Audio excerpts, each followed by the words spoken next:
your best life now? I will not lose sleep tonight, worried about your best life now. I will not pray tonight for tomorrow, worried about their best life now, or whether they have self-esteem, or their checkbook is balanced, or they've got 40 days or 90 days or 100 days of purpose in their life. I will lose sleep because one day every one of you will stand before God naked and be judged, and some of you will be cast into hell.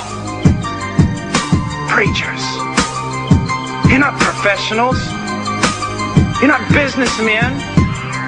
You're not little boys running around serving the community. You're prophets or you're nothing. To bring a word from God. These are people dying. The wrath of God lays waste your community. Even as we speak, how many people will be swept away, even today, by the wrath of God through death in hell. And you're worried about whether or not someone feels good about themselves? And you say, yes, Brother Paul, you're exactly right. God hates the sin and loves the sinner. Well, that looks good on the back of a Christian t-shirt, but that's not biblical. The Bible does not say that God hates the sin and loves the sinner. The Bible says God hates the sinner. Look in Psalms 5. Just look there for a moment. Psalms 5. Verse 5. The boastful shall not stand before your eyes. You hate all who do iniquity. In another translation, you hate all who do wrong. Now, does it say here that God hates the sin, or that God hates the sinner? You say, Brother Paul, but what about John 3:16? It's in the book. God so loved the world. Yes, it's in the book, but so is Psalms 5.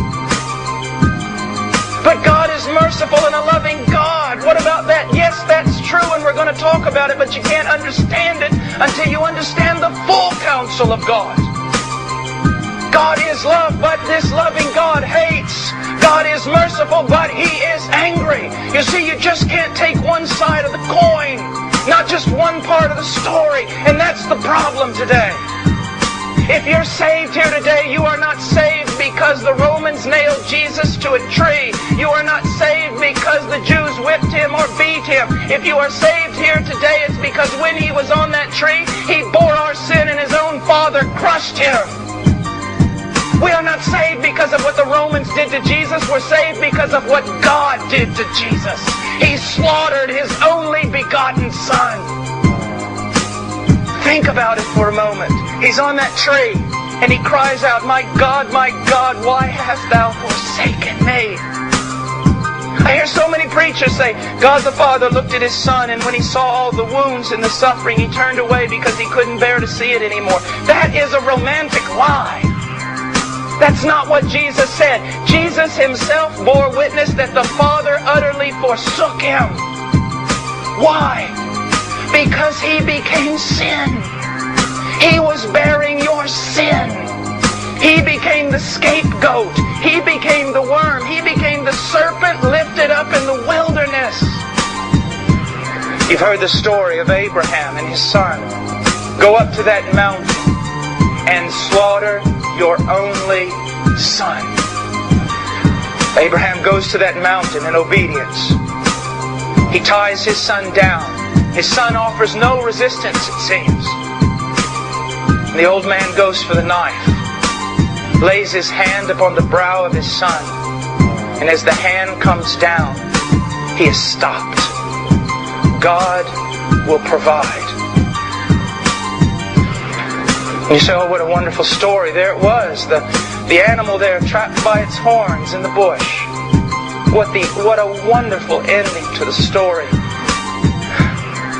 It wasn't the ending. It was the intermission. Hundreds of years later, on a hill called Calvary, God the Father laid His hand on the head of His only begotten Son, and He slaughtered Him. Someone had to die. You see, this is the cross that all these modern day preachers put in the back of the store and not in the storefront window, because it's a shameful thing, it's a horrid thing, it's a terrible thing. Some of you are looking at each other as though, I've never heard anything like this before. Absolutely, and that's why the cross has so little power in your life. When theologians talk about the perfect sacrifice of Christ, they're not just saying He was sinless. They're also talking about the infinite value value of the life given. You take a gigantic cosmic scale. You put everything in it that you can find. You put stars and galaxies, suns and moons and planets and earths, mountains and molehills, moths and men, crickets and clowns, everything you can find, dusts and rocks of granite, everything you can find of creation, and you put it in a scale, and you put Jesus on the other side, and He outweighs them all. It's His value. He's God.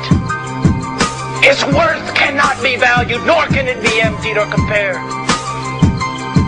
You see the preciousness of Christ. Someone had to die there that was a man. Someone had to die there that was God. And Christ fulfills both of those.